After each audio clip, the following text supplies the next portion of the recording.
The sky hasn't known simple weather in years. Mornings are ash-colored, afternoons a bruise of copper and iron, and when the sun sets it looks like some reluctant god swallowing its last coin. There are no seasons here the way there used to be. Events, the slow, grinding heat that cracks foundations, the sudden plastic storms that rip apart whatever the wind finds weak, the quiet creeping days when water runs lower and the generators click off one by one. Cities are memory fossils. I drive past what used to be a downtown, and it feels like glancing at someone's open wound. Skyscrapers lean like tired trees, glass, stitched into rusted frames. Streets that once hummed with traffic hold only the bones of cars, their metal flayed and sun-baked.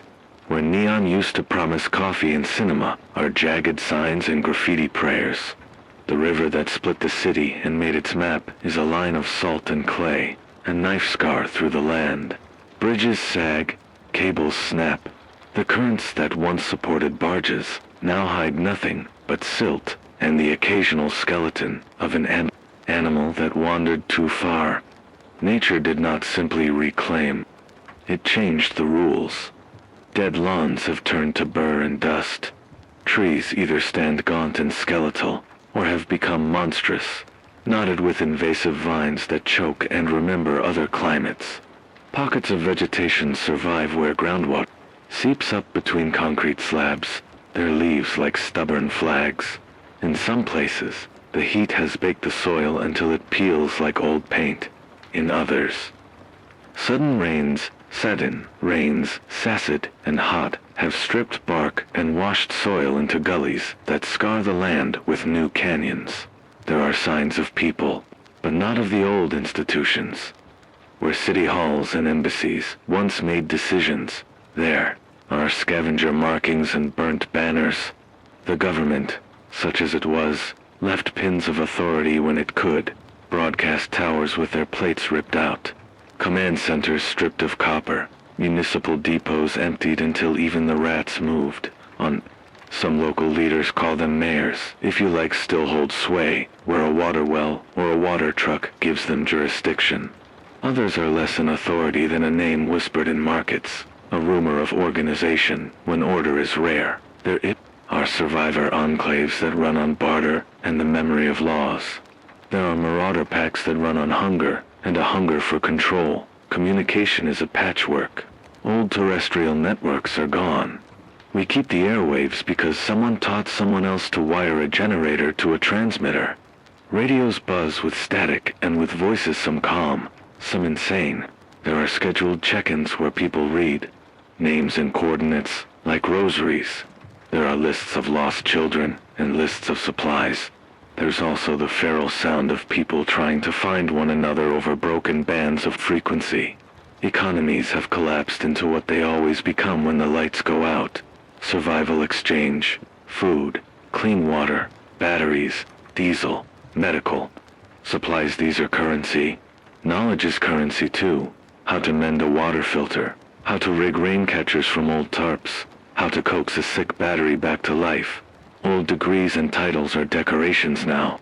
A mechanic who can fix a pump has more power than a mayor with a photocopied proclamation. Threats live in plain sight and in the margins. Wildfires sweep with whispering fury, moving at times like a coordinated army with a taste for everything in their path. Dust storms, enormous and hungry, roll in and strip paint from cars in an hour.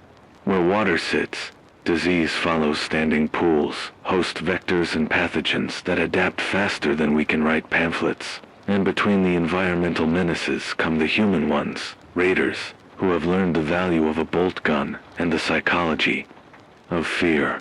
Cults that baptize their members in conspiracy and bind them in promise of salvation. Desperate families that will take the last ration if they think you won't fight for it. Then there are the newer things. The ones that feel like myth until they step into your light. People who don't die like they used to.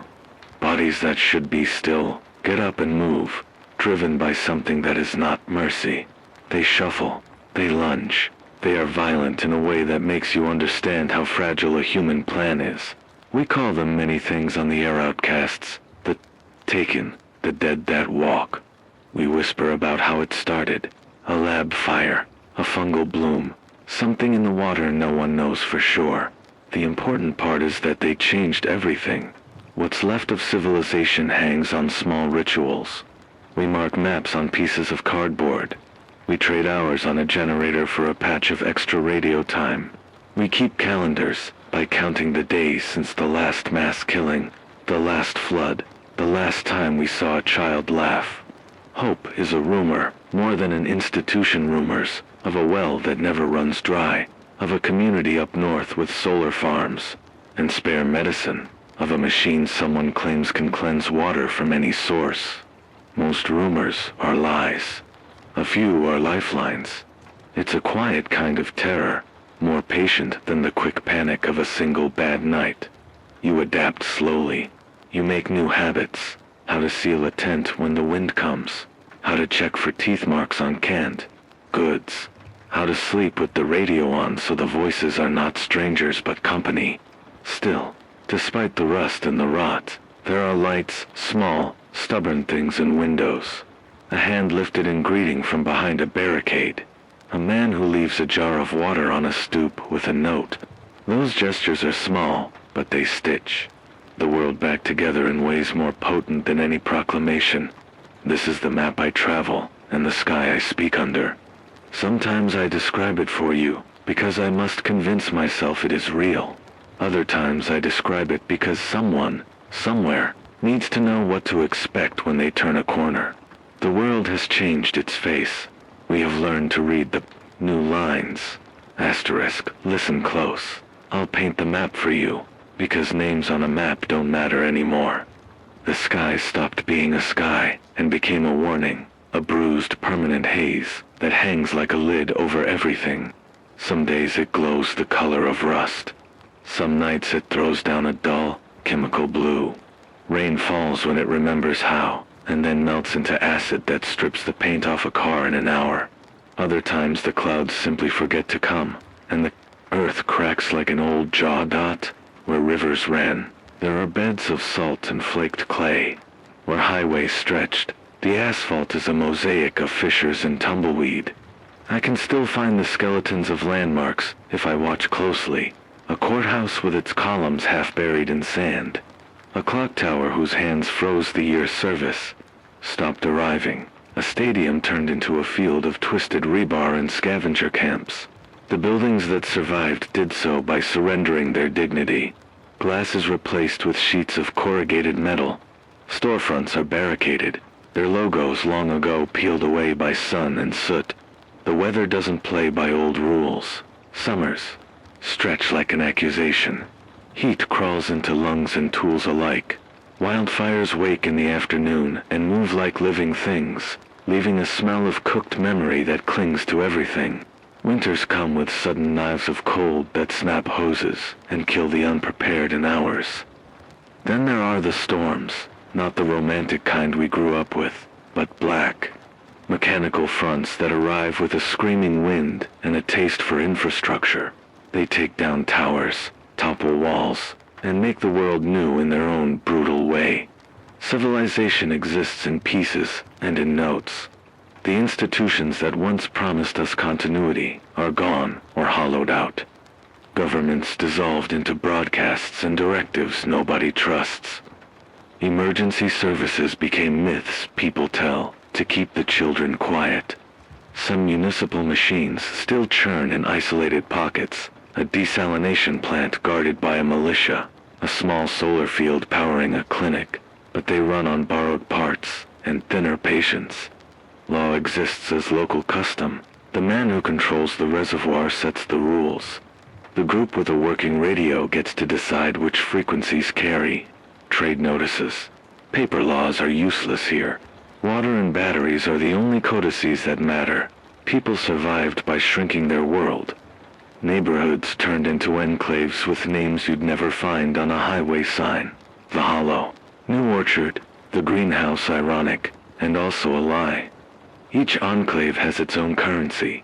Cans, water jugs, a skilled hand. Some run on councils, assembled around a generator and a battered table.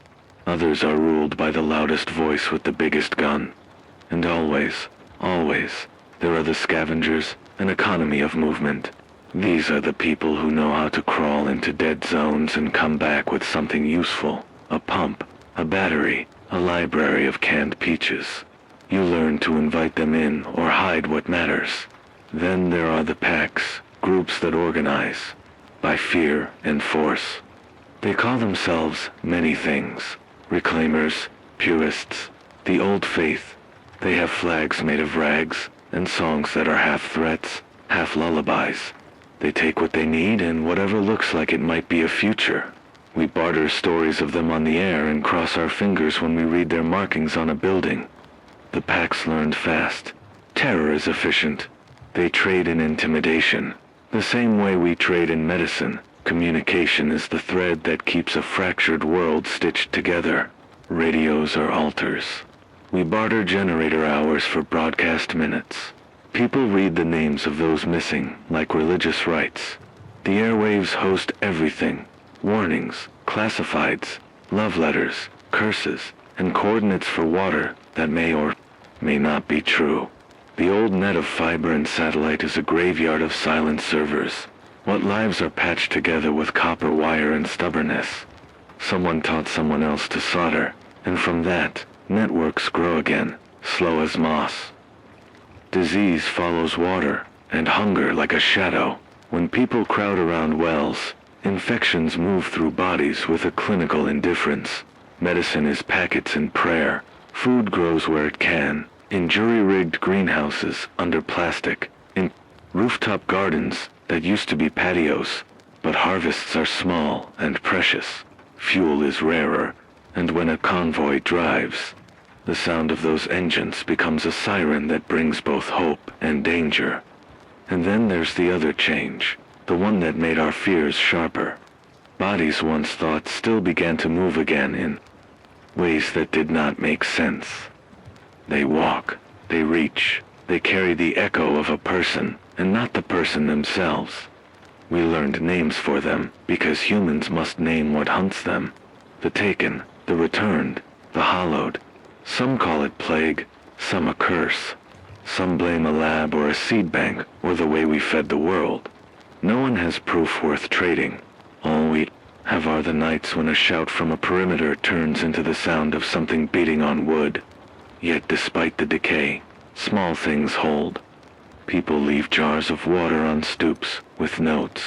A woman in the hollow runs a school under a tarpaulin and teaches children how to stitch and how to read again. There are people who memorize maps and the locations of safe wells and pass them along in whispers on the radio. Hope here is not a grand plan. It's a plastic bucket hauled a quarter mile because someone couldn't carry it and because someone else could. Hope is a neighbor who shares a ration. Hope is the little patch of green on a rooftop that refuses to die. This is not a world waiting to be fixed by a committee or a miracle. It is a world we wake into each morning and decide, between us and the low hum of our generators, how many small mercies we will keep. The future is not promised. There is only the next broadcast, the next storm, the next set of footprints in the dust, and the decision to follow them or not. Asterisk, you hear my voice on a loop because I keep putting it there. That's the truth of me. I am the one who keeps the transmitter warm, who spins the dials when the static gets hungry, who tries to make sense of the day with a sentence or two before the generator eats the hour. My name is not important on the air anymore. People call me what they need me to be, a voice, a neighbor, a liar when it comforts them. But if names matter to you, call me Miles. For the record, I used to be someone else, a husband, an office worker, a man who paid bills, and missed flights. That life left like everyone else did, slowly, then all at once. Surviving is mostly habits, and habits are boring until they keep you alive. My day begins with the generator. It's an old thing, iron and stubborn, coughed into my life by a man 3 towns over who traded it for a case of antibiotics. I oil it on Tuesdays, check the spark plug, and listen to the rhythm it makes when it wakes up. That hum is comfort. It means the compressor works, and the radio will have juice. Fuel is my religion. I ration it like prayer, pouring measured amounts into canisters, keeping some for emergencies and some for broadcasts. The trick is not to burn the last reserve on storm warnings that never arrive. Water is the constant problem. I keep 3 systems layered because hope is a fragile filter. There's rain capture, plastic sheets and gutters I scavenge and stitch stored in barrels. When rain doesn't come, there's the shallow well at the edge of town we coaxed with an old hand pump until it coughed, and when both of those fail, we barter and beg or trade for jerrycans brought in by scavengers. We treat what we get, boil when we can, strain through cloth, and let sediment settle. Medicine is a ledger of compromises, what you give up to get what you need. That ledger keeps names written in its margins. My broadcast schedule is a kind of public diary. I am on air for 2 hours every morning and an hour at dusk, unless something urgent pushes the schedule. People send in names, missing kin, places of safety, warnings, and I read them because reading keeps memory from dying. I read lists because lists are how we remember the small things that used to be invisible. Who had a baby in June? Who lost a tooth? Which row house had a cellar full of canned peaches? I keep recordings of voices in a battered box. A woman in the hollow who used to sing lullabies. A boy who laughed at my jokes. A man who promised to meet me at the old bridge, and never came.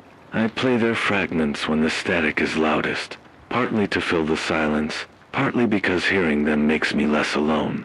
Before the world unraveled, I learned things I never thought I would need. I can thread a needle with my teeth. I can jury-rig a solar panel from shards and a memory of wiring. I can read a barometric gauge and know, with a kind of stubbornness, when the sky is lying. I taught myself to mend pumps because a woman I loved once had a cough and needed the clinic to run. She's gone now. The memory of her standing under a torn tarp, handing me a stained map, is what keeps me patient with leaky seals and corroded valves. I fix things not because I like being clever, but because a functioning pump means someone else gets to drink tonight. Loss is a language I speak fluently. I carry it in old clothing folded beneath the spare batteries, in the lighter that no longer lights, in the scar on my thumb where, once I tried to open a can with a knife that slipped. I had a family, a woman named Claire, and a child whose name is a sound I keep under my tongue. They left during the second wave, the one that changed the rules. I told myself they were safe when they left. I told myself 1,000 lies to sleep. The truth is uglier and quieter. They didn't make it, and I live with a silence shaped like a small person. Some nights the memory hits me like a hit to the ribs, and I have to sit with it until my breath returns. Other nights I put on the transmitter and read the names of other people's dead, because carrying their grief lightens mine by degrees. I have made enemies, though I prefer to call most of the hard men I meet by their occupations. The hoarder, the broker, the man with the rifle who collects tithes in diesel. Raiders come through sometimes, organized gangs that move in patterns and take what they can by force. We've learned to be invisible. We keep low profiles, burn no bright fires, and when we must move, we move at dawn with soft shoes and soft voices. I learned early on that loudness invites trouble, so I close my windows with corrugated metal, wrap them in burlap at night, and use small trip alarms, tin cans on strings, because noise that warns you is better than silence that betrays you. Trust is a leaky bucket. I trust a handful of people, an old school teacher who runs the makeshift clinic, a mechanic who can speak to radios like they are old friends, and a girl named Leela who runs the rooftop garden 3 blocks over and leaves me jars of pickles when she thinks I need them. We trade favors and hold each other's secrets like brittle glass. We hold meetings where we lie to each other about courage and then admit the truth in the dark when the meeting is over. Sometimes we fail one another. Once, a convoy I helped guide away from a burned district took a turn and left a child behind. I still hear that child's small sobs. The failure sits in my throat like a stone. I am not a fighter by nature. I carry a wrench and an old baseball bat in case a quiet negotiation fails. I know how to read the way a man stands and predict whether his hands will move to a gun or to his chest. Violence teaches you things about risk and hunger. I try to avoid it because every time someone dies, we lose memory and someone else gains the teeth of fear. If I must protect my people, I organize the perimeter and set watch in shifts. The youngest do the vigils. The old people tell stories. It's a cruel rotation. Those with sleep get to guard those who cannot. We trade rest like currency. Why keep going? Why speak into the microphone when truth whispers that the world is beyond saving? Because there are small things that count, like miracles. Because a child once called into the station and thanked me for reading his mother's name, and his voice was like a light behind my ribs. Because the radio connects us a thread you can't cut with a blunt knife.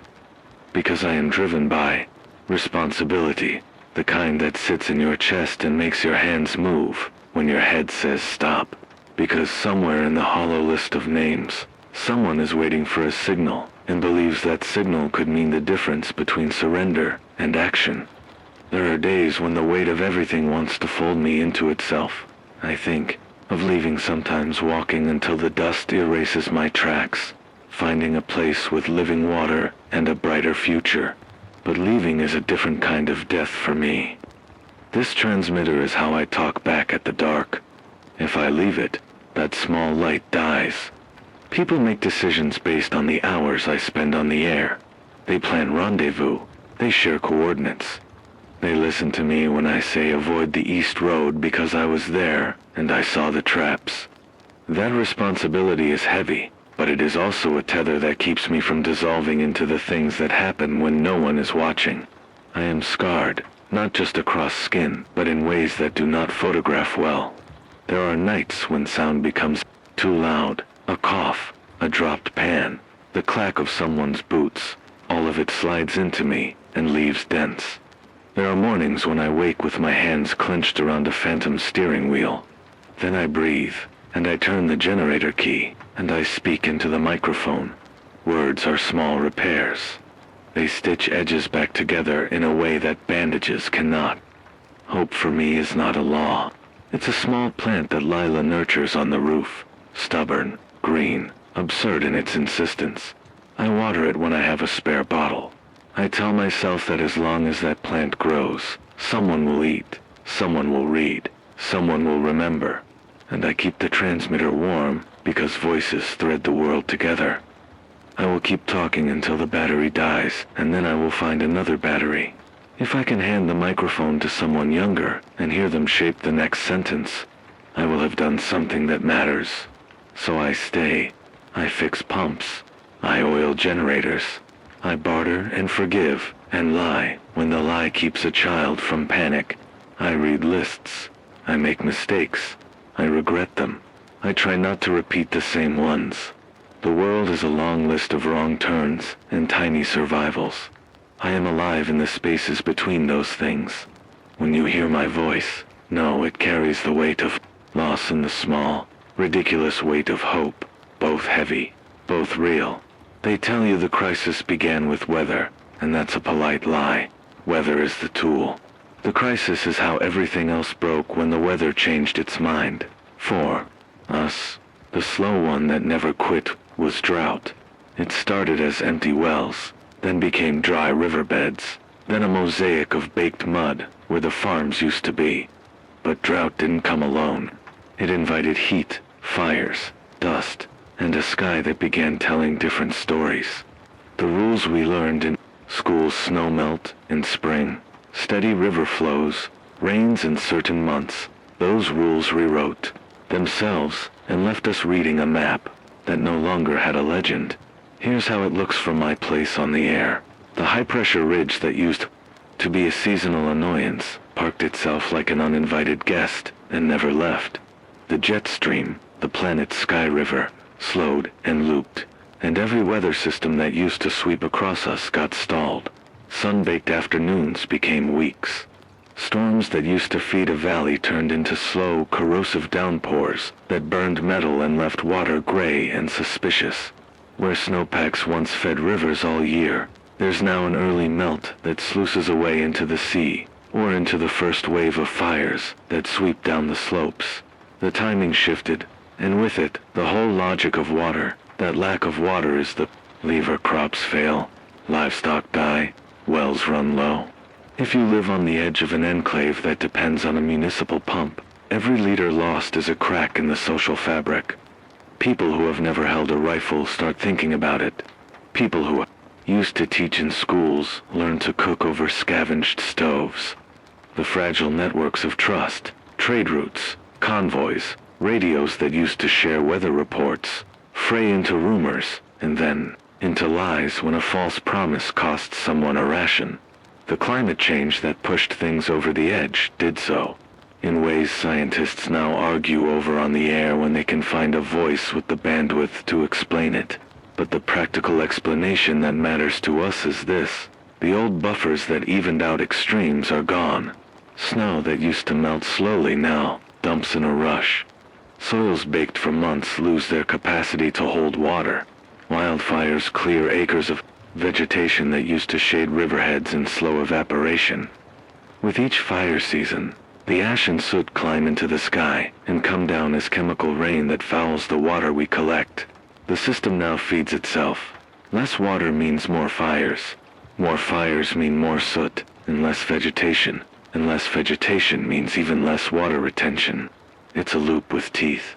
Our town has felt that loop in shifts that start small and then tear like a seam. First, the garden plots on the rooftops shriveled and died.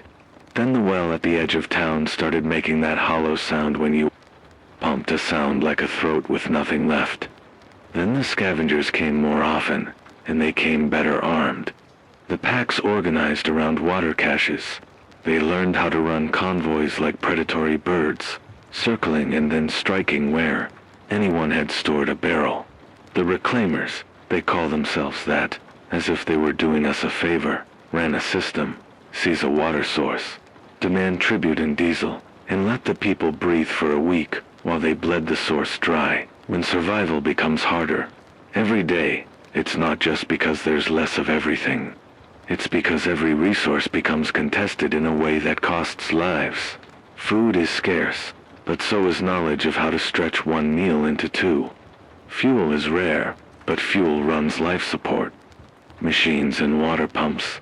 Medicine is scarce, and when infections rise, because people crowd around the same few wells, a cough becomes a village problem, and parts, the tiny stupid things that make a generator run, are impossible to replace when supply chains are ghosts.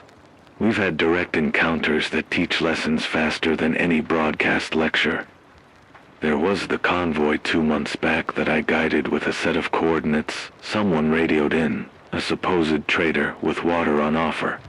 Halfway there, a line of people with rifles rose from the dust and split the convoy. They took the water and left enough carnage to teach us not to trust names without faces. Leela, the girl who tends the rooftop garden, once hid a child under a sheet when a scouting party came through.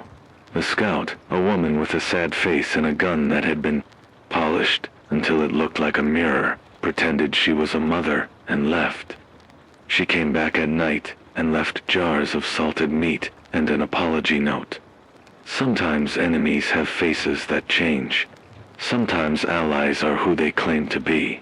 You learn to read more than uniforms. Severe weather now comes with a malicious edge. We got a new kind of dust storm last summer, the kind that sits like a black wall and moves with a speed you can see.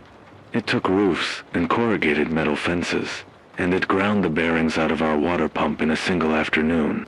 There are storms now that carry that chemical tear I mentioned. Rains that burn when they hit your skin and leave a metallic taste in the first bucket you collect. Those storms don't just damage structures. They contaminate the few safe caches we have and force whole enclaves into quarantine practices. None of them practiced before, dumping stored water, boiling everything, and trading what was precious for purification tablets that might not work. Resources are finite in ways that make planning feel like gambling. Water, we have the rain barrels, the shallow well, and the scavenged jerrycans. Food, we have small rooftop harvests, a few root cellars, and the unpredictable generosity of passing traders. Fuel, a trickle at best, mostly diesel for the generator, and a little for community vehicles. Medicine, bandages and pills from old clinics. A few vials of antibiotics traded like currency, but no broad-spectrum solutions. Parts, belts, bearings, pump seals, the kind of small items that make a machine run, are the new gold. If you break a pump, you don't fix it. You either cannibalize 2 pumps to make one live, or you pray to a scavenger who sells you a replacement for half your month's food. So what do we do? What I tell people on the air is partly practical, partly psychological. First, distribute risk. Don't keep all your water in one place.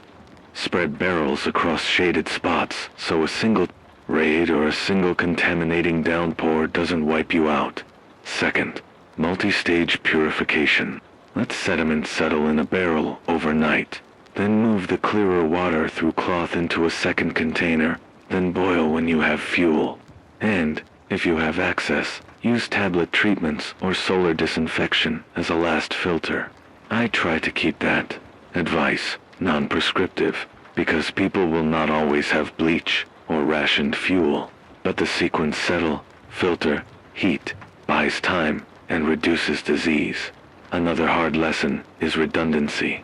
If you have one pump, it will fail. Make space in your planning for 2 options. One mechanical, one human-powered. Keep a hand pump kit, even a battered one, and train someone to maintain it.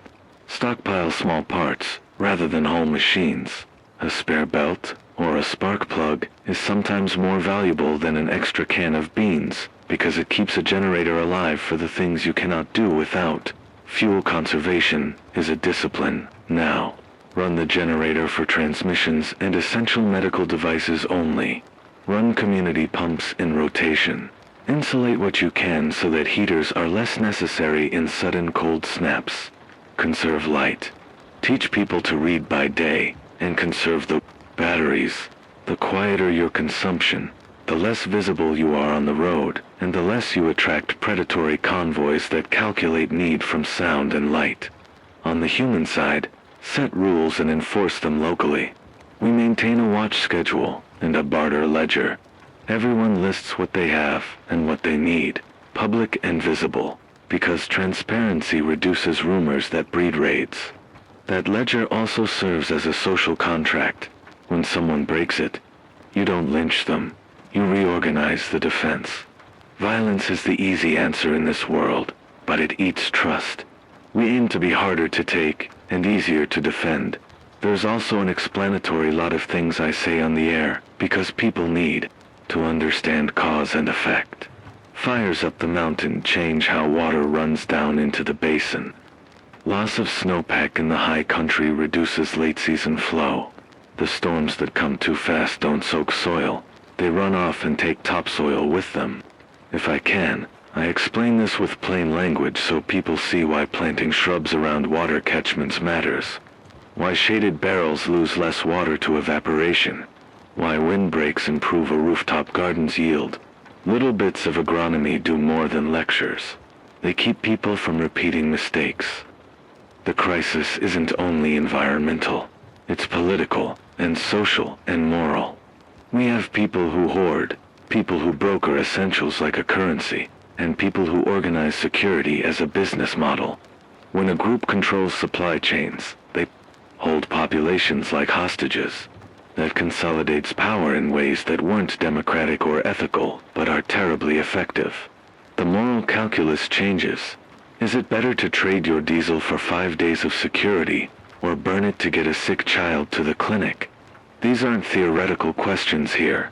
They are the decisions I put on the air for people to hear and weigh in real time. And finally, the uncertainty keeps rising. Every year, something new shows up.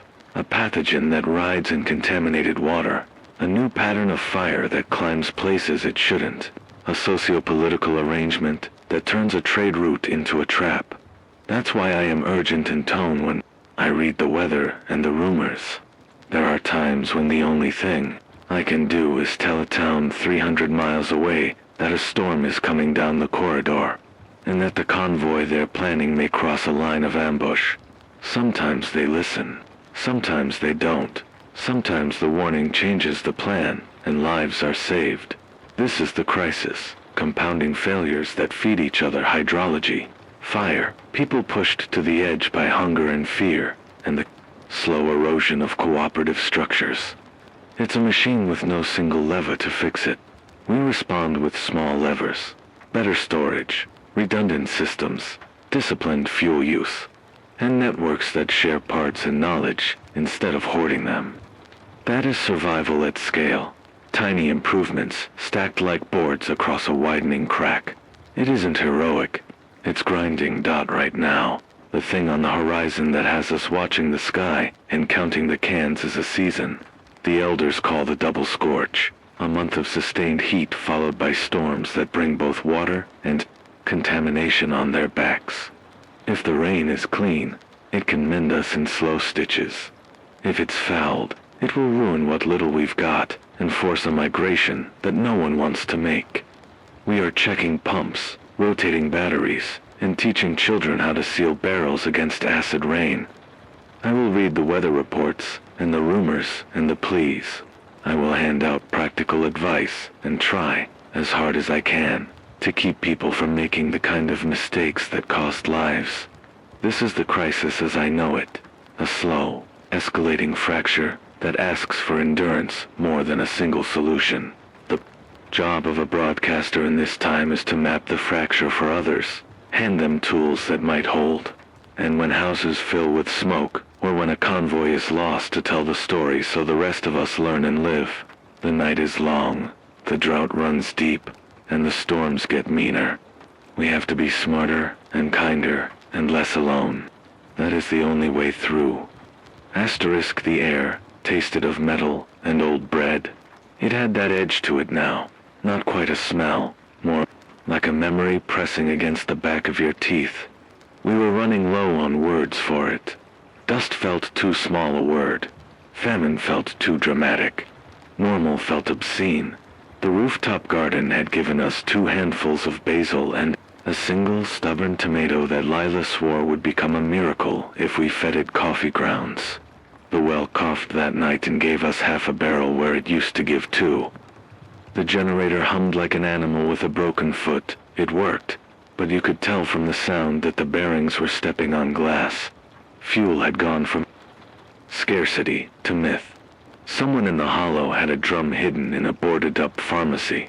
Someone else in New Orchard claimed their trucks still ran on a mix of ethanol and prayer. We counted such claims like people count lies told at funerals beneath the sorrow. A calculus of necessity. We held a meeting in the hall where we planned to meet when the world turned too loud. The hall is a ruin of a union building with rubble. 4 benches and a blackboard still showing a promotion for school lunches that were no longer relevant. We use the chalkboard for the ledger now. Names in one column, what you have in another, what you need in the third. Numbers and names scrawled, they're our currency. That day, the ledger told us everything we needed to know.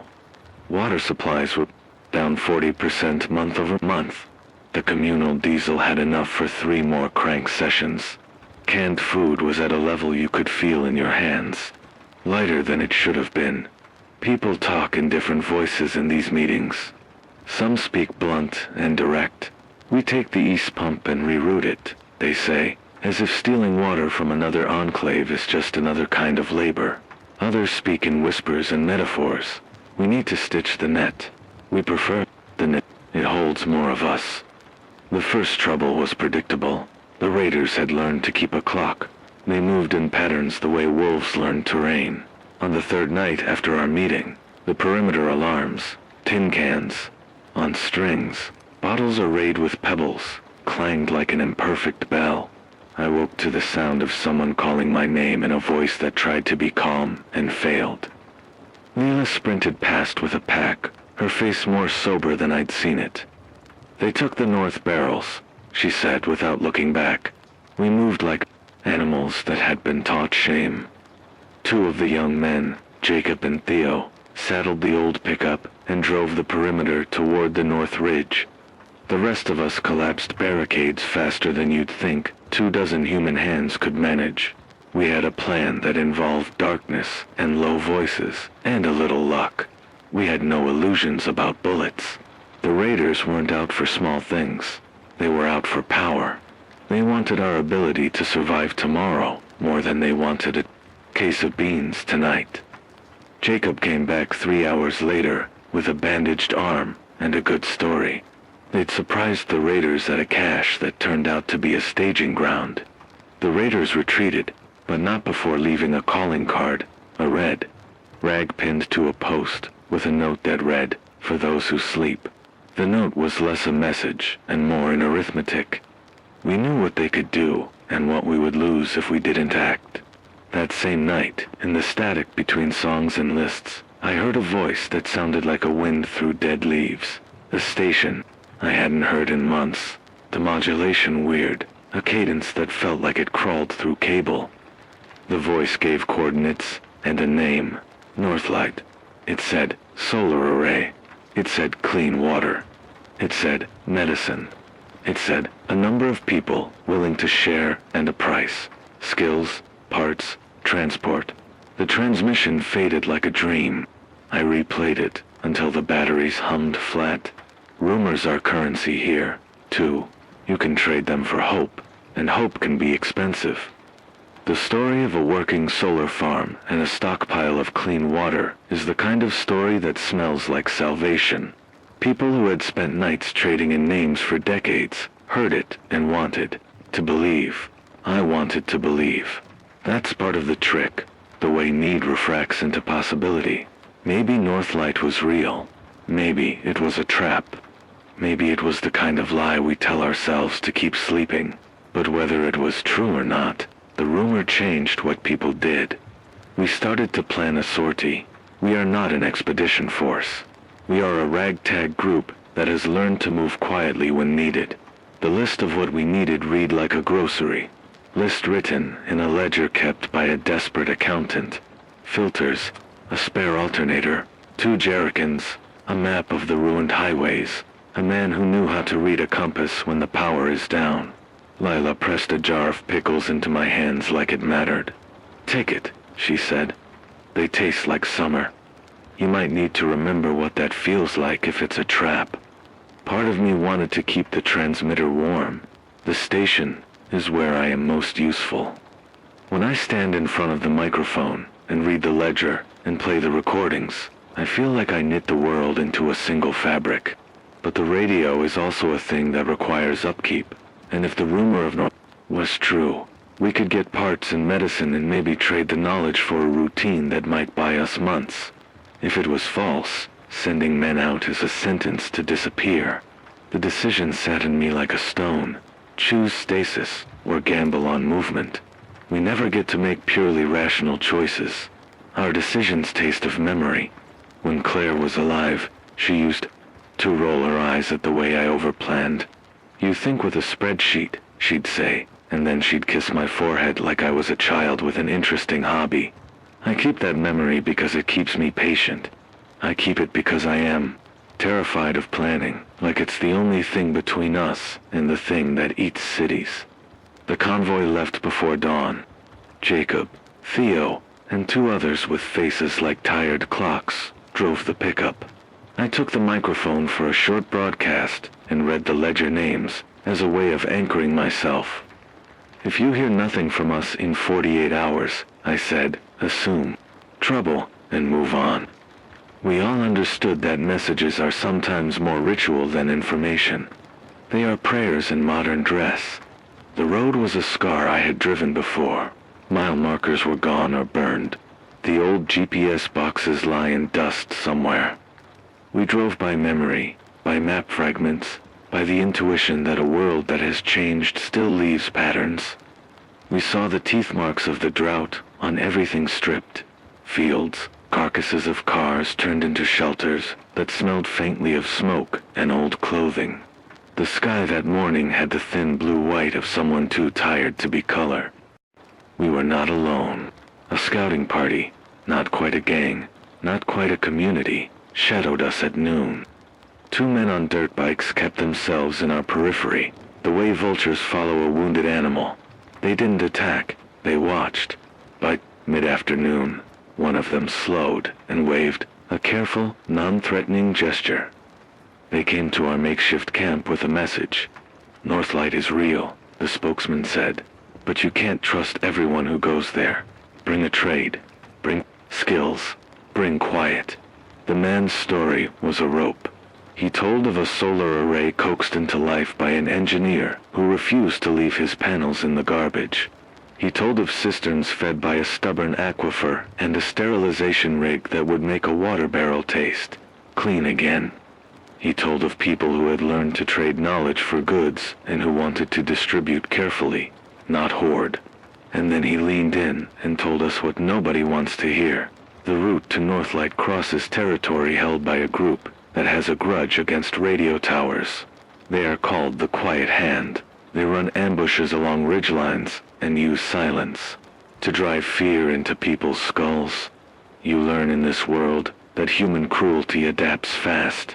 If the environment doesn't take you, other people will try. The Quiet Hand had the discipline of a military outfit with the heart of a religion. They would stop traffic on a road and make people sing before they were allowed to leave. Or worse, they would make them listen to static until someone in the convoy lost their mind. I had heard stories like this and thought them moral lessons, cautionary tales to keep children quiet. Now they were a mapping problem. We debated at dusk, at a river crossing that was more mud than water. We argued about whether the reward justified the risk. I listened to Jacob argue like a man who had nothing left to lose. Theo argued like a man who had a family in his head, a family he promised himself he would find if he survived this trip. I realized the conversation was both practical and a confession. We tell our reasons for leaving so they can be cataloged and judged. We expect judgment in return. It keeps us honest. Night came with new sounds, and the cold that follows the heat, like a patient escort. We slept in shifts, and in the watch hours I sat with my thoughts, cataloging possibilities like inventories. If the Quiet Hand ambushes us at the ridge, we lose the truck, and we lose the alternator, and perhaps a life. If Northlight is a hoax, we return with empty hands and more stories to feed the ledger. If it is real, we stand a chance at a rhythm where the generator runs without, swallowing the whole year's diesel in a month. At 2 in the morning we made contact with something else, a crippled convoy in a gully. There were 2 trucks and a van, all of them missing more than they had left. We found them because a small child wandered into our headlights. The child had a fever and no mother at hand.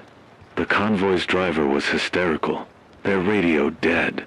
They told us they were on their way to Northlight after being told the road was clear by a trader in a burnt-out bus.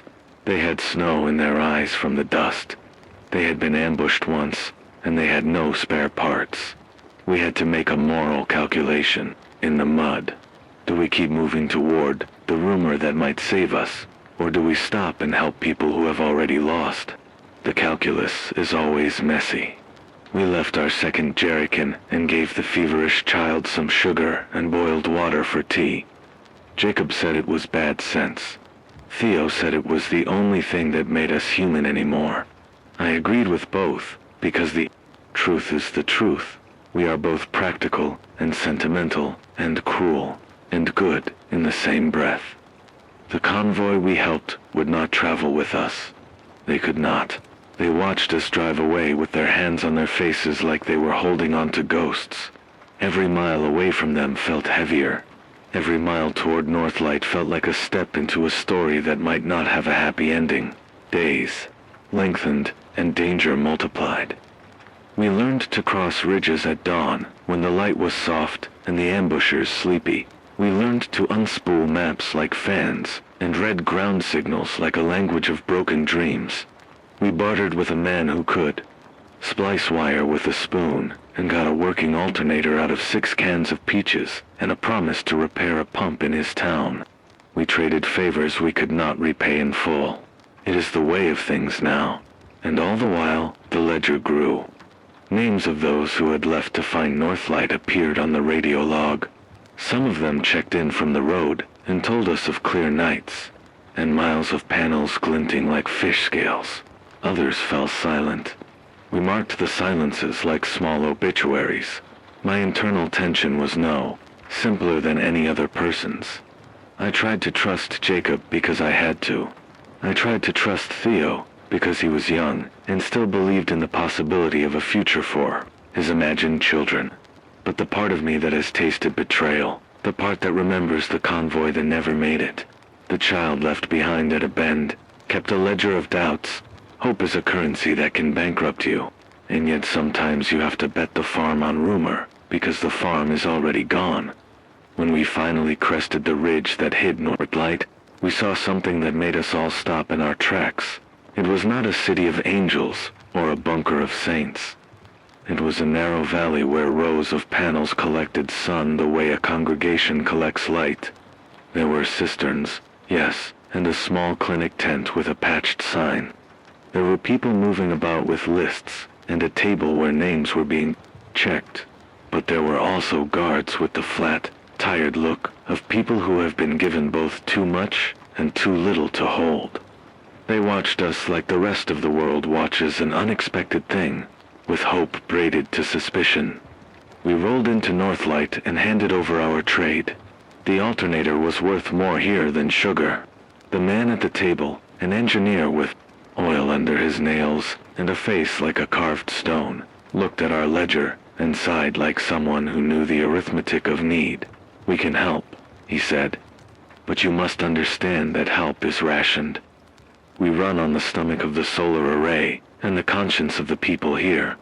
He looked at me pointedly. "You run a station, do you not?" It was the question of the road. "What do you do with what remains?" We had come for parts and left something else in the exchange. Fragments of trust, a tally of risk, and a new set of obligations. The rising action of our lives had given us a pause where the world offered a tiny, dangerous mercy, whether we would deserve it, whether we could hold it, or whether it would turn into another trap hung in the air, like a rain that might or might not arrive. As I made my report into the transmitter that night, because even at Northlight, the radio is where I breathe, I felt the weight of what I had learned pressing into my voice. The ledger grows, the roads are less certain, the quiet hand waits, and somewhere, in the darkness between broadcasts, we decide whether hope is a reason to move or a reason to stay.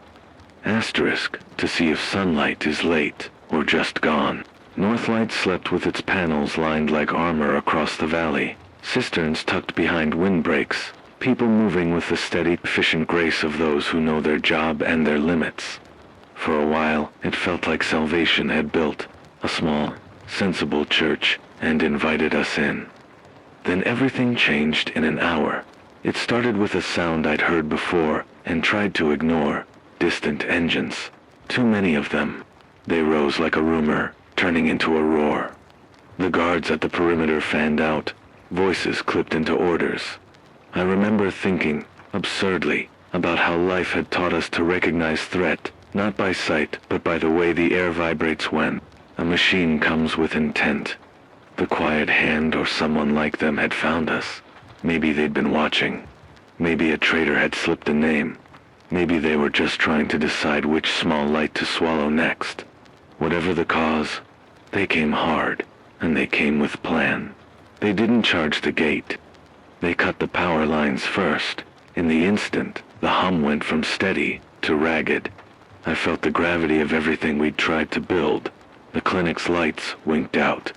The sterilization rig, the very thing that could have made the cisterns safe after another round of foul rain, went silent in a way that made my stomach drop. Someone yelled, a sharp, human sound, and then the night opened into violent motion. The quiet hand moved like a shadow army, disciplined, quiet, and cruel.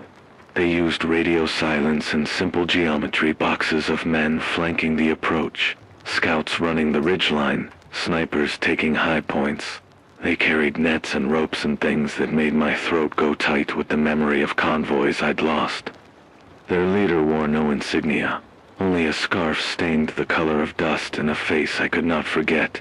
Young, probably not much older than Theo, but with the kind of coldness that made me want to spit.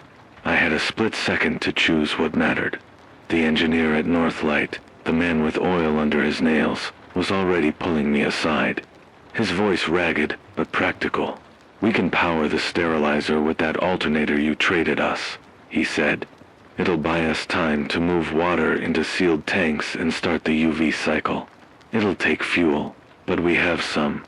If we purify the cisterns now, we can feed 100 people for weeks." His eyes flicked toward the clinic where the feverish child I had given sugar to slept under a mosquito net. He saw the calculation I had been making for weeks, and said the thing that made my chest split with grief, and something like pride. "We need parts. We can't keep the transmitter long-term if we need that alternator."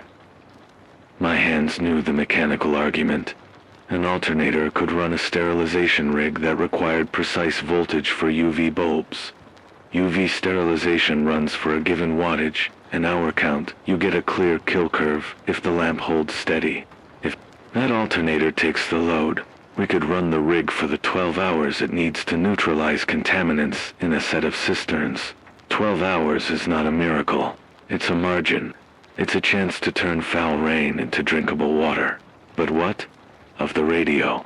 The transmitter would be dark without the alternator feeding the generator when fuel runs low. Without the transmitter, the network of sound that threaded enclaves together would fray. That loss has killed before, as surely as bullets. I had traded in my life for the transmitter. It's how I kept people from walking into traps. If I gave the alternator, I might be taking the one thing that keeps our world stitched. The quiet hand hit the gates, while we argued like men on a beach, arguing how to build a fort. They were efficient. The first shots took out the small solar array feeding the perimeter sensors. The second wave went for the clinic doors. I can still hear the sound of their rope anchors rasping, a noise like the death rattle of a hoisted sail. People screamed. Some ran. The engineers ran too, bolting brass fittings and jerrycans into cases, as if by securing parts they could secure futures. I made the decision I'd been hedging toward for a long time. I handed the alternator to the engineer with my hands that still remembered Claire's fingers. "Run it," I said. "Run the UV. We'll hold them as long as we can." He protested in a low voice and started to argue about logistics and fuel. I cut him off with the kind of brand new sentence you only form when a life you love is too near to be a discussion. If the cisterns live, my town lives. If my town lives, they have a shot at holding the road. If they hold the road, the transmitter can be moved again. Don't waste a wattage on my vanity. The engineer took the alternator, and a look passed between us that was not prideful and not sorry, only need. He ran the cables, strapped the alternator to an old Honda motor that coughed like a man clearing his lungs, and the sterilizer hummed to life with a sound that was almost holy. The UV lamp glowed with a ghost white that made my skin crawl because it was light, and because it promised to make something pure. And then the quiet hand struck the clinic. They moved with surgical tension, and for a moment the ground itself seemed to forget how to be steady. Men and women I'd just traded with were shoved to their knees. The leader walked through the clinic like someone testing a prophecy, scanned the faces of the people in cots, and then his eyes fell on the sterilization rig running on the alternator I had just given. He smiled, a small thing with teeth, and said, "So you barter light for life?" In that smile was the truth of the world. Everything we gave could become a weapon in someone else's hands. I felt stupid and small in that instant, and then very large, with a responsibility I had invited by being a voice. The quiet hand demanded our radios. They took batteries, they took cords, and they smashed a few older transmitters with the patient. Cruelty of men who wanted not just things but the power to stop things from being shared.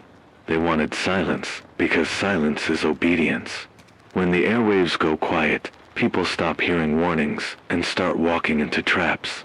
They came to me, because the engineer had said my name on the roll call earlier, and because a man in a scarf thinks a voice is an instrument, if you can cage it.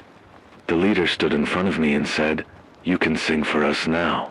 Radio man, tell your people their water is gone." His voice made my bones ache. I had a board of options in my head: fight, run, bargain. My hands itched to find the wrench.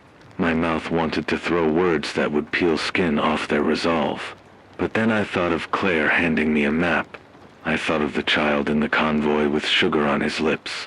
I thought of Jacob's bandaged arm and Theo's hopeful eyes. I thought of the alternator spinning the UV lamp and the slow, clean promise it made.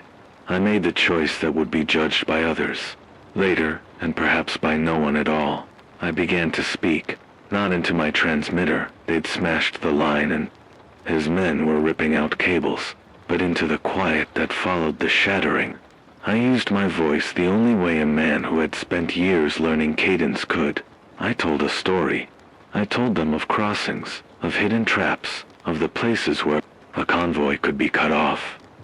I narrated the names of places that had been safe, then were not, with the rhythm of a man reading the weather. I described, in grainy detail, the number of guards who had been posted at each checkpoint and which ridgelines offered cover.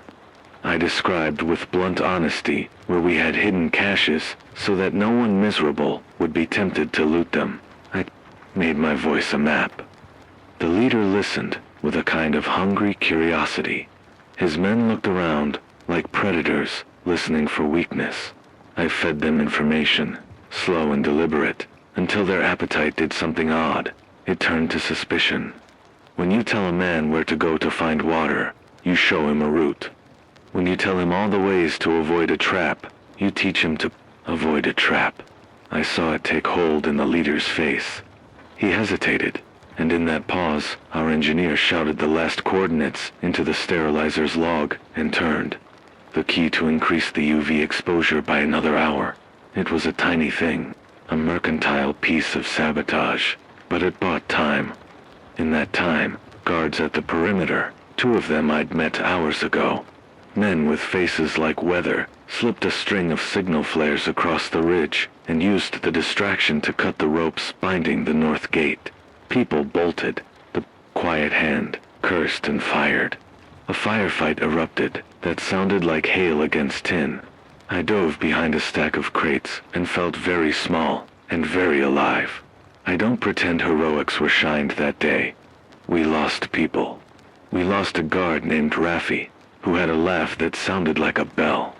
He died with a hand on the diary he kept of births and deaths in the valley.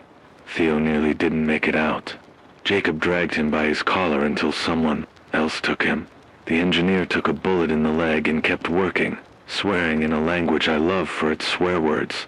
The sterilizer hummed, and its lamp kept burning white. And with each hour, the cisterns moved closer to being safe. The quiet hand pulled back at last. Not because they couldn't take us, maybe they could have, but because the cost of holding the valley while the UV cycle ran would have been higher than their appetite that day. They wanted control and an audience, not an extended occupation. They left with curses and with the red rag pinned to a different post.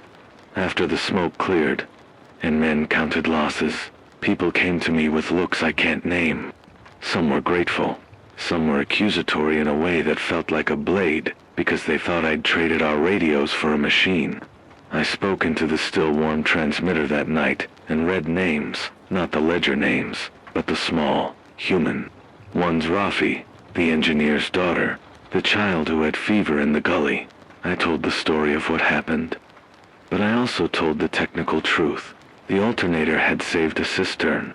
The UV cycle would finish by dawn if we could keep fuel, and we'd be able to draw from one clean source for weeks if we rationed well. I lay down eventually with blood and ash on my clothes, and a silence in my ears that felt like the world holding its breath. For the first time in a long while, the decision I'd made felt like a bargain rather than a surrender.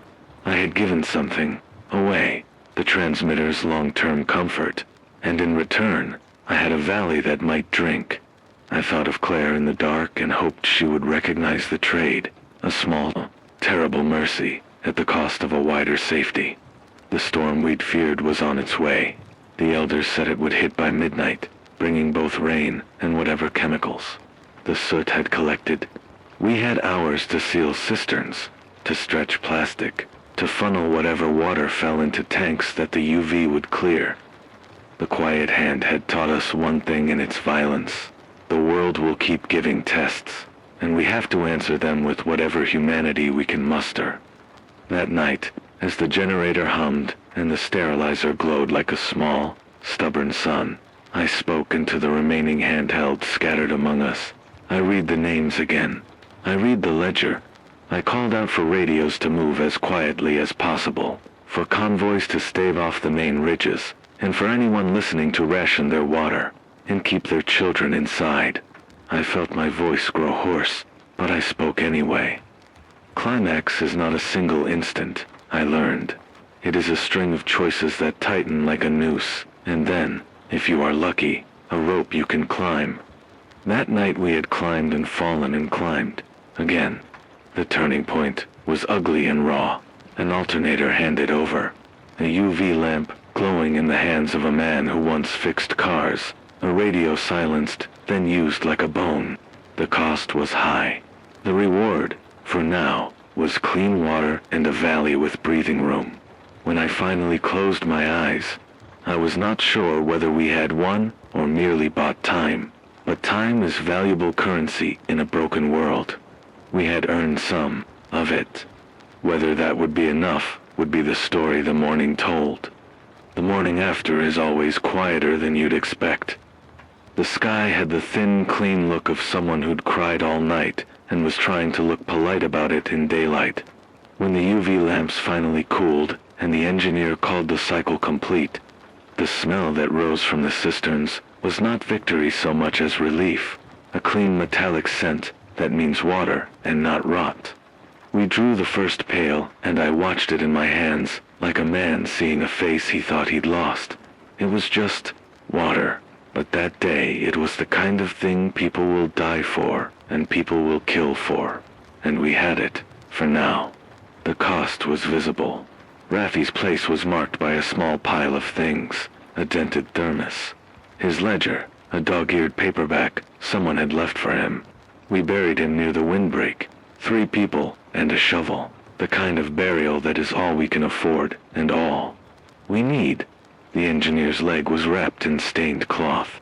He joked through the fever and the pain because men with grease on their hands keep jokes like tools. Theo slept with his face in his hands for most of the morning. His eyes were empty in a way I recognized as grief and the aftershock of near death. Jacob limped when he walked, but refused to be carried. We counted our losses, the old way. Them aloud, and then we began to count what remained. Northlight held. That was the immediate, stubborn, good. The alternator had bought the UV long enough to treat a series of cisterns, and the engineer had been true in the exchange. They rationed the output while the cycle ran, and when the lamps cooled, we drew water into barrels and marked them with the hours of exposure. We established a schedule, 1 clean cistern for essential needs, 1 for cooking after additional treatment, and 1 for reserves. The man at the table, his face carved with smaller, harder lines, told me plainly that his people would share, but not give away what kept them alive. I understood the logic and the sting of that refusal. Trust is a negotiation now. It is not a given. Back at our enclave, things had changed in the small, structural ways that mean survival. The generator I had been so careful with sat quieter, its belly light where the alternator might have been. My transmitter had been smashed in part, the main tube fractured, the tuner bent. I still had handhelds and a handful of battery packs, but the broadcast range was no longer a warm blanket that covered dozens of miles. It was a patchwork scarf. The network we'd built would have to be rewoven into something distributed and less glamorous. So we rewired. We organized work parties. Leela and I spent 3 days with a scavenger named Omar, a man who can resolder a joint like a surgeon. And we made a plan. Decentralize the signal. We would teach 3 people in 3 enclaves how to run low-power transmitters off bicycle generators and small solar panels. If one tower fell, the others could sing. Redundancy would be our new religion. It is not as clean as a single strong voice, but it is harder to silence. We learned practical lessons fast, the kind that are not poetic, but are life-saving. We set up a staged purification system at the community well. First, settling. Let the water sit in a shaded barrel for 24 hours so sediment drops. Second, coarse, filtering through cloth into another barrel. Third, boiling when fuel allows. Fourth, chemical treatment when possible. A measured dose of chlorine or iodine if you have access. Fifth, if no fuel or chemicals, use Soda's Clear. Bottles in the sun for long hours too, at least reduce microbial load. The engineer taught us the exact voltage the UV lamp needed and how to jury-rig a meter to check output. Those are small things, but in a world like ours, small things stack into survival. Emotionally, the aftermath was more complicated. I felt the relief of having chosen to hand over the alternator and the weight of what that meant for the transmitter. People asked me later whether I regretted it. They asked because they needed a moral adjudication. I told them the truth. I feared losing the long-range voice. I feared that my decision had been a luxury in sentiment and a poverty in strategy. But I also believed, then and now, that saving the water was not a betrayal of the network, but an investment. A town that does not die will trade, and will call when the road is dangerous. A radio that is itself selfish becomes a coffin for the people it serves. The community shifted in quiet ways. People who had hoarded for months, convinced of scarcity, showed up at the ledger to offer what they could. Some tins, a few batteries, a box of medical gauze. It didn't always last. Old habits are hard to fold. There were also new fractures. The Quiet Hands raid had left a line of fear you could draw through the valley like a fault. Some groups wanted to fortify aggressively. Others argued that fortification made us a target. We compromised, because compromise is the only practical ethic left in towns like ours. We fortified critical assets, the clinic, the sterilizer, the clean sister, while maintaining routes for traders and scouts, disguised as simple travelers. We learned to trade in information as much as in goods. The ledger now contained not just who had what, but where roads were safe or dangerous, and the names of people who could be trusted. My inner weather changed too. Before the raid I used the transmitter like a shield and almost selfish investment in the continuity of my identity. I measured my worth in airtime. After the raid, I measure my worth differently. I keep thinking of Raffi's laugh when the wind was kind and the sun was not mean. I think of the fevered child who drank sweet tea from our pot and slept, and I think of how small acts ripple. I still feel guilt that will probably never leave, but guilt has become a tool rather than a chain. It drives me to repair faster, to teach more, to make sure that someone else learns how to fix a pump if I don't come back from the road. There are small signs of nature's response, not so much recovery as rearrangement. The storm we feared came late that week, and it was neither pure mercy nor pure malice. It dumped a hard rain that filled gullies and knuckled into cracked soil. Some rooftops that had been skeletons of plastic now held puddles, where seeds that had been dormant for months began to swell. Lila found a sprout in a planter and cried quietly while she tended it with a teaspoon. But the same storm took down half the sun collection we'd set up on an exposed ridge. We lost panels and wires in a night. The rain also carried ash and a metallic bitterness that required the UV cycle we'd bought with the alternator. In some enclaves, the rain was poisonous enough to force people to flush their stores and start again. Nature is not healing. It is simply recalibrating under new rules, sometimes gentler, often not. Socially, the world around us seems to be making slow, awkward choices. Some pockets hunker down, breeding isolation that makes them safe but fragile. Others try to knit loose alliances across longer distances, convoys that travel under strict rules to minimize danger. Relay points where a trade is made, and no one asks where the other came from. Northlight stayed true to its promise in a practical way. They shared water at scheduled times, taught us UV protocols, and offered parts for repair in exchange for manpower and knowledge. That's how new trust forms. Not from grand promises, but from repeated small reciprocations. What changes in me is less dramatic than a rebirth, and more like an adjustment of the spine. I am still the radio man. I still speak names into the tiny microphones and keep the ledger. But I no longer think the transmitter is the crown I must keep polished at any cost. I have started to train others on the basics of broadcasting, and basic electronics. Lila will run a low-power relay. Omar will maintain the bicycle generators, and the old school teacher will keep records. The station will survive me because I will make it survive in more than one place. That feels like duty, and like an acceptance that my identity can be shared. We are quieter in some ways, and louder in others. We shout less into the void, and listen more to the roots in the weather. We have rules now about movement. No solo night walks, double checks for trade offers, verification codes for convoys. We plan for redundancy in ways I never did before. Multiple hand pumps, spare belts, a small cache of bearings hidden under a floorboard.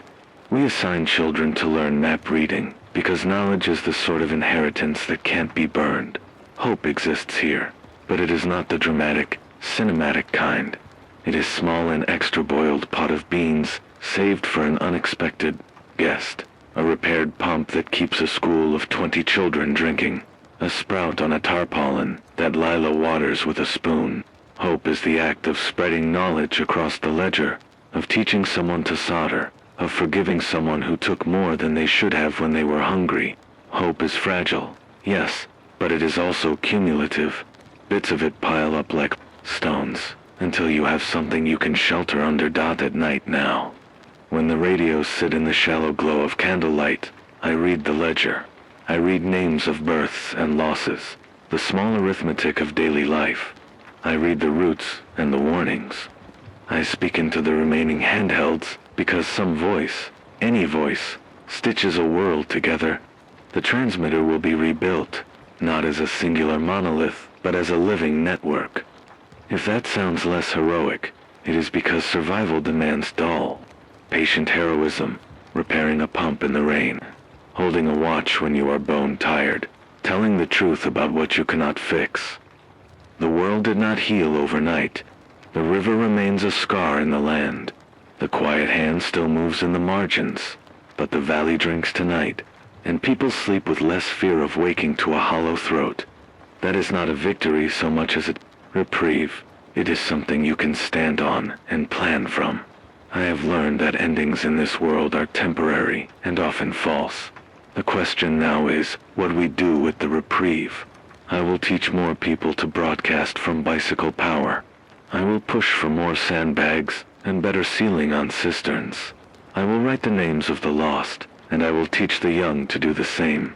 I will keep sending the signal, fragmentary and small as it is, because voices keep the map from falling apart. When I close the log tonight, I will say the usual. Ration water. Avoid the East Ridge. Check the wells twice a day, and listen for the quiet hands, ragged signals. I will sign off with the thing that is at once practical and a benediction. Stay alive. Keep each other human. We have been given time. What we choose to do with it will be the measure of us. Asterisk, the days after the raid taught me something simple and ugly. Survival is not one big choice. It's 1,000 small ones made over and over, some of them ugly, some of them kind. We bought time with an alternator and lost a piece of the voice that stitched us together. We buried Raffi and counted out the jars of clean water like fragile coins. We learned how to make a UV lamp sing again, and how to hide a spare belt under a floorboard. That is the ledger of our lives now. Not glorious, not final. Practical. Hope lives in small things. Leela's sprout is one of them, a ridiculous, stubborn green that she guards with a spoon. The engineer's joke when his leg was bandaged was another. Theo's arrival, alive, limping and furious, is another. People who once hoarded tins brought what they could. A scavenger named Omar taught 3 of us to solder in a rainstorm and called it worship. Northlight keeps a schedule for clean water and taught us the UV cycle. Those facts are not a cure for the world. They are, though, the kind of stitches that stop a wound from opening. I didn't come here to be a martyr. I came here to be useful. That choice, the alternator, the story I told to buy time, the names I read into the night, sits with me the way a scar sits. It's a record, and it hurts when the weather changes. I will live with the doubt that maybe I should have held the transmitter tighter, that maybe the voice would have saved someone else. But I will also live with the knowledge that 100 people drank clean water because of that decision. In a world where moral absolutes are rarer than clean batteries, that feels like enough to keep waking for. We are not cured. The quiet hand still moves in the margins. Storms still drop acid on rooftops. The river is still a scar. People still get sick when they crowd around the same source. But the valley we share will not die this week. We have a schedule. We have redundancy. We have 3 people who can run low-power transmitters off bicycle generators. We have a list of spare parts hidden in 3 different caches. We have trained hands that can rig a pump with a spoon and a prayer.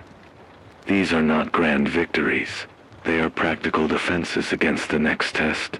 What I have learned, what I keep trying to hand through the microphone, is that being human now is an act that requires repetition. Teach someone to solder, then teach another. Show a child how to read a map, then make sure another child can do the same. Hide spare belts, then tell 2 people where they are. Broadcast the weather and the warnings and the names, and then teach a neighbor to do the same, so that when a hand crushes one transmitter, another can sing. The network is not a tower. It is a web, and webs survive when many threads are woven, not when one pole stands tall. There is a stubborn pride in that work, not the bright kind that looks for praise, but the quiet kind that lets you sleep knowing someone else can wake and carry on. I have started training others on the basics of broadcasting and basic electronics. Leela will run a relay, Omar will manage repairs, and the old school teacher will keep the ledger. I will teach someone how to read a weather gauge and how to judge a barometric dip by the way the birds behave. These are small inheritances. They are also survival. I think often of Claire. I think of the way she used to roll her eyes at my obsessive planning and then kiss the map as if it were a silly thing. I think of the child I could not save. Those memories are my ballast. They make me both careful and reckless in turns. They make me slow to trust and quick to help. If there is a lesson there, it is this. Don't let grief lead you into a solitary life. Use it to teach someone else how to keep the lights on. The future is not a destination. It's a practice. We will continue to ration. We will continue to seal cisterns before storms. We will continue to place children inside at first thunder and to check wells twice a day. We will patrol with plans that do not depend on one person's courage. We will keep lists and we will forgive when someone takes too much out of hunger. We will argue and we will patch the arguments with chores. We will keep the small mercies as our religion. So if you are listening, whether you are a convoy on an old road, a woman in a rooftop garden, or a child who thinks the radio is a magic box, here are the things I would say into your ear as if there were no static between us. Move water in stages, not in a single barrel. Teach someone how to mend a pump. Keep your ledgers public. Hide spare parts in at least 2 places. Prefer a network of small voices to a single loud one. And when you can, trade knowledge before you trade goods. Knowledge lasts longer than canned peaches. My final, selfish truth is this. As long as I can turn a key and hear the generator catch, I will speak. I will read names. I will tell routes to avoid. I will play the recordings of lullabies and the laugh of a boy who once thought jokes were currency. I will pass the microphone to someone younger when their hands are steady enough, because what I put into the air is not mine. It belongs to anyone who listens. The world is broken in ways that don't have simple fixes. But broken is not the same as finished. There is a difference between being lost and being redirected. We have been redirected. We carry the maps in our pockets now, not maps of highways and mall names, but maps of wells, of trustworthy hands, of routes that keep folks off-ridge. Keep those maps and teach them. Keep each other and teach your children to do the same. Tonight, I will sign off in the old way, because rituals matter. I will read the ledger and give the route warnings. I will say the names of the lost and the living. Then I will step away and teach someone else to turn the key. The signal will become a chorus. The alternator will be repaired. The sprout will be tended. This is Miles. Keep your barrels shaded. Save a belt. Teach a child to read a gauge. Stay alive. Stay human. Keep listening.